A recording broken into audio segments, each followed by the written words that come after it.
বন্ধুরা, আজকে আমরা নিয়ে এসেছি এক দুর্দান্ত মুভি। 2024 সালে মুক্তিপ্রাপ্ত সান উকংয়ের অ্যাডভেঞ্চার আপনাদের আবারও মুগ্ধ করবে। ফ্যান্টাসি, অ্যাডভেঞ্চার আর চমৎকার ভিজুয়ালের এই মুভি আপনাকে এমন এক জগতে নিয়ে যাবে যেখানে প্রতিটি মুহূর্ত রোমাঞ্চে ভরা। যারা জার্নি টু দ্য ওয়েস্ট বা মাঙ্কি কিংয়ের ভক্ত, তাদের জন্য এটি একদম পারফেক্ট।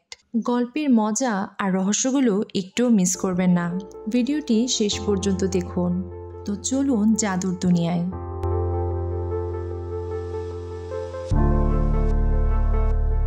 গল্পের শুরুতে সুউচ্চ পাহাড়ের উপর দাঁড়িয়ে থাকা যে মেয়েটিকে আমরা দেখতে পাই তার নাম কায়া। সে এখানকার স্থানীয় এক রাজার মেয়ে, তবে সে যুদ্ধবিদ্যায় বেশ পারদর্শী এবং খুব সাহসী। আর সে আমাদের আজকের গল্পের প্রধান চরিত্রগুলোর মধ্যে একটি। চলে আসি মূল গল্পে। নির্জন নিস্তব্ধ বনের মধ্যে কায়াকে গাছে ঝুলিয়ে রাখা হয়েছে। তৈরি করা হয়েছে একটি ফাঁদ। রাজা ও তার সৈন্যরা লুকিয়ে আছে ঝোপের আড়ালে। হঠাৎই বনের গভীর থেকে বেরিয়ে আসে এক দানবীয় প্রাণী। ছুটে আসতে থাকে তার দিকে। সঙ্গে সঙ্গেই তার বাবা কায়াকে ঝুলিয়ে রাখা দড়ির একটি অংশ কেটে দেন। কায়া উপরে উঠে যায়। এদিকে হিংস্র নেকড়েটিও গাছে উঠতে শুরু করে। আর এটা দেখে ঝোপের আড়ালে লুকিয়ে থাকা সৈন্যরা প্রাণীটির দিকে তীর ছুড়তে শুরু করে। প্রাণীটিও কিছু বুঝে উঠতে না পেরে ঢুকে যায় মাটিতে লুকিয়ে রাখা খাঁচার ভিতর।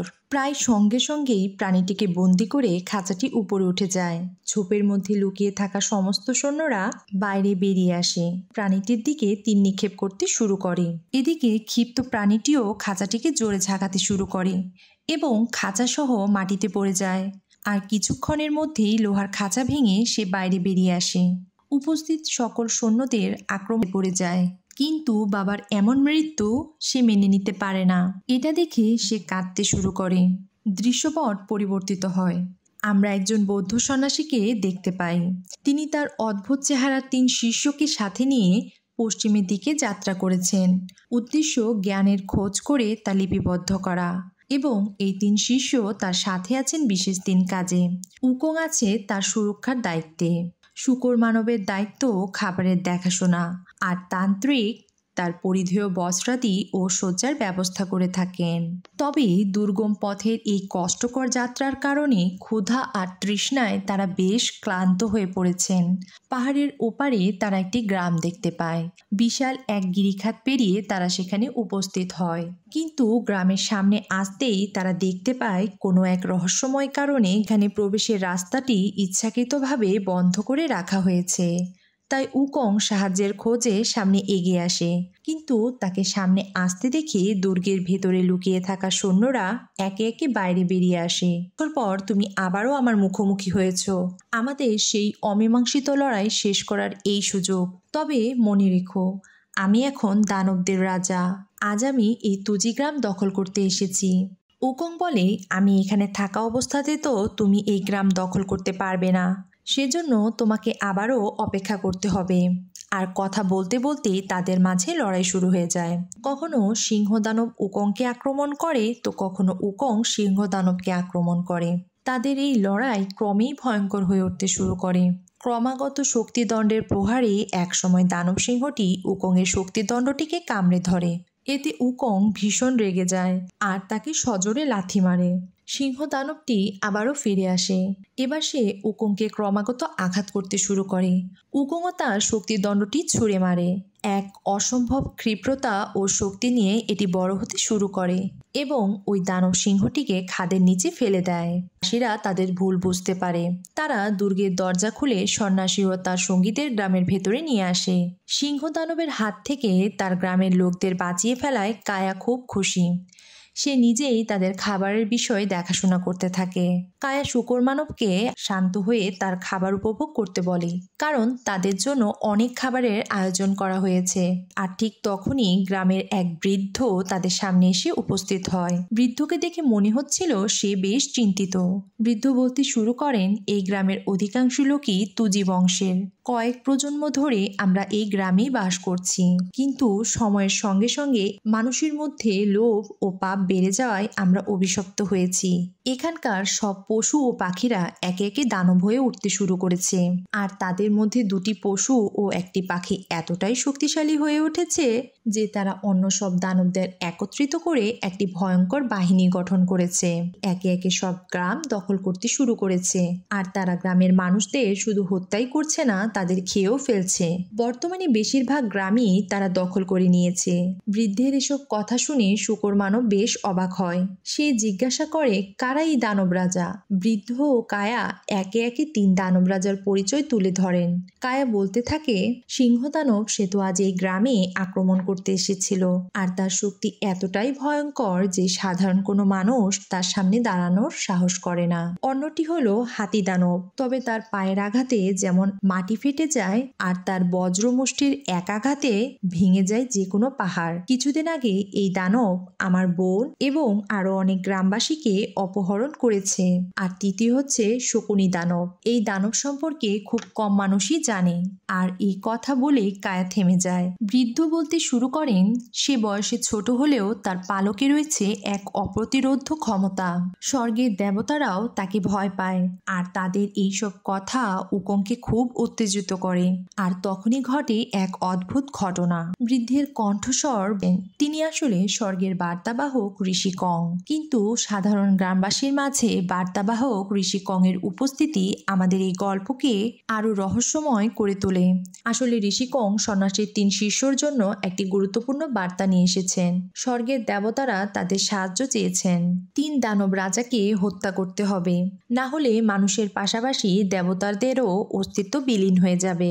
এই দানবেরা কিছুদিন পর এক বিশাল ভোজের আয়োজন করেছে। হাজার হাজার দানব সেই ভোজে অংশ নেবে এবং সকল বন্দী গ্রামবাসীদের হত্যা করে ভোজে আগত দানবদের খাবার বানানো হবে। কিন্তু দুর্ভাগ্যবশত তারা সকলেই একে একে ঋষির এই প্রস্তাব প্রত্যাখ্যান করে। তখন ঋষি বৌদ্ধ মাস্টারকেই এই কাজের জন্য অনুরোধ করতে শুরু করেন। কিন্তু মাস্টার ঋষি কংকে বলেন, আমার এদের মতো আশ্চর্য কোনো ক্ষমতা নেই, আমি একজন উপাসক মাত্র। সবার কথা শুনে ঋষি কং হতাশ হয়ে ফিরে যান। এদিকে ঋষি কংকে এভাবে করে তারা যেন তাদের সাহায্য করে। আর গ্রামবাসীদের এমন করুণ আর্তনাদ শুনে শূকর মানব ও বৌদ্ধ সন্ন্যাসী বেশ বিচলিত হয়ে পড়েন। তারা উকংকে বোঝানোর চেষ্টা করে, কিন্তু উকং তাদের অনুরোধেও নিশ্চুপ থাকে। দৃশ্যপট পরিবর্তন হয়। আমরা চলে আসি দানব রাজাদের ঘাঁটিতে। তারা আজ মিলিত হয়েছে নিজেদের মধ্যে আলোচনা করতে। তবে সিংহ দানব ও হাতি দানব ঘাঁটিতে আসলেও শকুনি দানব আজও সেই আলোচনায় অনুপস্থিত। এবার হাতি দানব সিংহ দানবের কাছে জানতে চায়, সেই তুজি গ্রাম দখলের কাজ কি শেষ হয়েছে?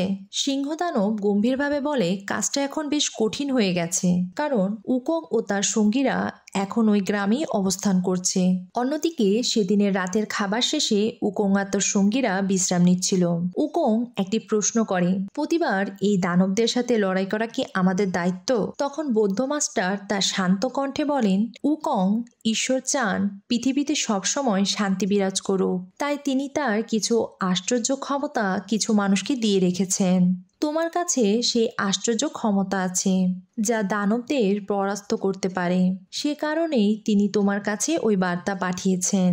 গুরুর মুখে এই কথা শুনে উকংয়ের মধ্যে এক ধরনের আত্ম উপলব্ধি তৈরি হয়। কিছুক্ষণ পর সে দৃঢ় কণ্ঠে বলে, ঠিক আছে, আমি গ্রামবাসীদের সাহায্য করব। উকংয়ের সম্মতিতে তারা সবাই বেশ খুশি হয়। আর রাতে কায়া তাদের রুমের বাইরে আসে। সে তখনও বেশ চিন্তিত। সে জানাতে এসেছিল সে তার বোনকে খুঁজতে একাই সেই দানবঘাটির উদ্দেশ্যে বেরিয়ে যাবে।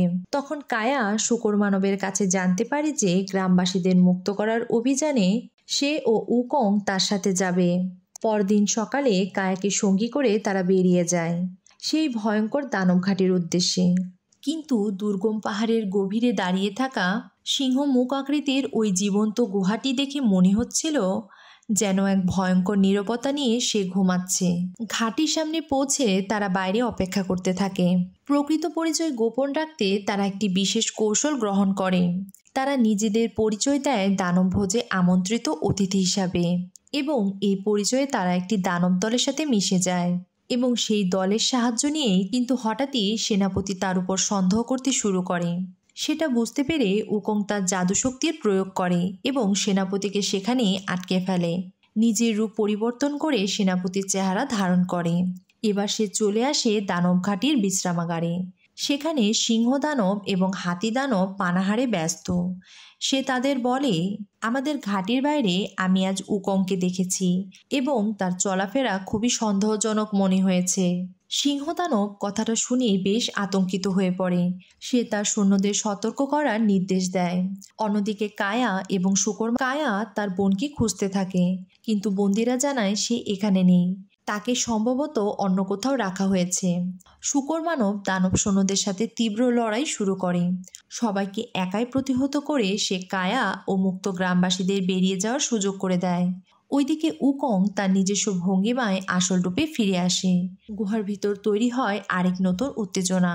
হাতি দানব তাকে আটকে ফেলার চেষ্টা করতে থাকে আর সিংহ দানব তাকে আক্রমণ করতে শুরু করে, কিন্তু তাদের প্রতিটি আঘাত উকং এড়িয়ে যায় এবং তাদেরকে উল্টো আঘাত করতে থাকে। আর এভাবেই ক্রমাগত উকং এর কাছে আত্মসমর্পণ করতে বাধ্য হয় এবং তার কৃতকর্মের জন্য ক্ষমা চায়। সে সকল বন্দী গ্রামবাসীদের মুক্ত করারও প্রতিশ্রুতি দেয়। সিংহদানবের এই প্রতিশ্রুতির পর উকং এবং তার সঙ্গীরা গ্রামবাসীদের মুক্ত করে গ্রামে ফিরছিল।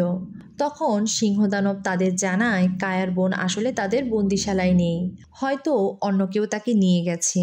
এদিকে দূর থেকে শকুনি দানব পুরো ঘটনাটি লক্ষ্য করছিল। সে কৌশলে উকংকে ফাঁদে ফেলার পরিকল্পনা করতে থাকে।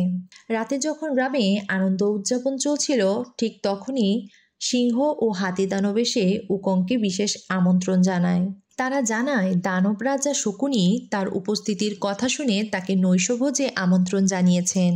উকং কিছুটা সন্দেহ করলেও দানব রাজা শকুনির আমন্ত্রণে যেতে রাজি হয়।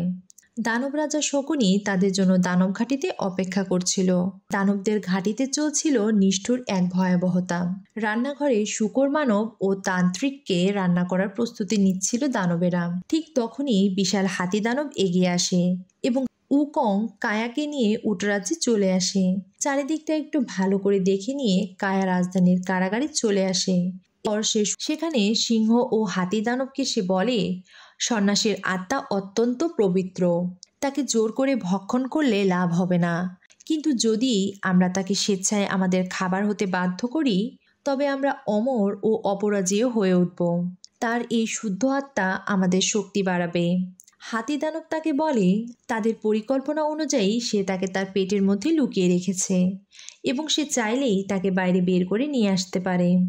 শকুনি পরিকল্পনা করে সন্ন্যাসীকে বাধ্য করতে। বন্দি গ্রামবাসীদের সে টোপ হিসেবে ব্যবহার করবে। ঠিক তখনই এক দানব সৈনিক এসে জানায় উকং ও কায়া দানব সৈন্যদের হত্যা করে গ্রামবাসীদের মুক্ত করছে। এই খবর শুনে শকুনি দানব ক্রুদ্ধ হয়ে সেখানে উপস্থিত হয়। সে কায়াকে বন্দি করে, গ্রামবাসী সহ কায়ার বোনকে নিষ্ঠুরভাবে হত্যা করে।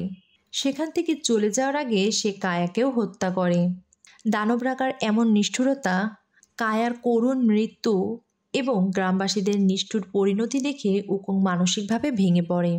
শোক আর ক্রোধে উগ্রতা ও হিংস্রতা নিয়ে সে ড্রাগনের পিঠ থেকে নেমে আসে। তার চোখে জ্বলছিল এক অদম্য আগুন। শকুনি দানবের প্রাসাদ রক্ষার জন্য বিশাল এক দানব বাহিনী মোতায়েন করা হয়েছে। তারা উকংয়ের দিকে ছুটে আসতে শুরু করে। উকংও তার বিদ্যুতের মতো ক্ষিপ্রতা এবং ঐশ্বরিক শক্তি নিয়ে দানব বাহিনীর উপর ঝাঁপিয়ে পড়ে। তার শক্তির দণ্ড থেকে বেরিয়ে আসা একের পর এক আঘাতে দানব সৈন্যরা ধ্বংস হয়ে যায়। তাদের দেহ ছাই হয়ে বাতাসে। শক্তিদণ্ডের একটি আঘাত আরও ক্ষিপ্রতর হয়ে ওঠে। বিশাল ওই দানব বাহিনী বাতাসে মিলিয়ে যায়। ঠিক তখনই সিংহ দানব এবং হাতি দানব উকংয়ের সামনে উপস্থিত হয়। তারা উকংকে তার ভুলের জন্য তিরস্কার করে মাস্টারের মৃত্যু এবং তার সঙ্গীদের চলে যাওয়ার জন্য তাকে দোষারোপ করতে থাকে। আঘাতে উকং শকুনি দানবের পেট থেকে মাস্টারকে মুক্ত করে। সে শকুনিকে চূড়ান্ত আঘাত করতে উদ্যত হয়। উকংয়ের এই দৈত্যাকার রূপ এবং ক্রোধ দেখে স্বয়ং বৌদ্ধ সেখানে উপস্থিত হন। বৌদ্ধ নিজের শান্তিময় শক্তি দিয়ে উকংকে শান্ত করেন। বন্ধুরা, এই ছিল আমাদের আজকের গল্প।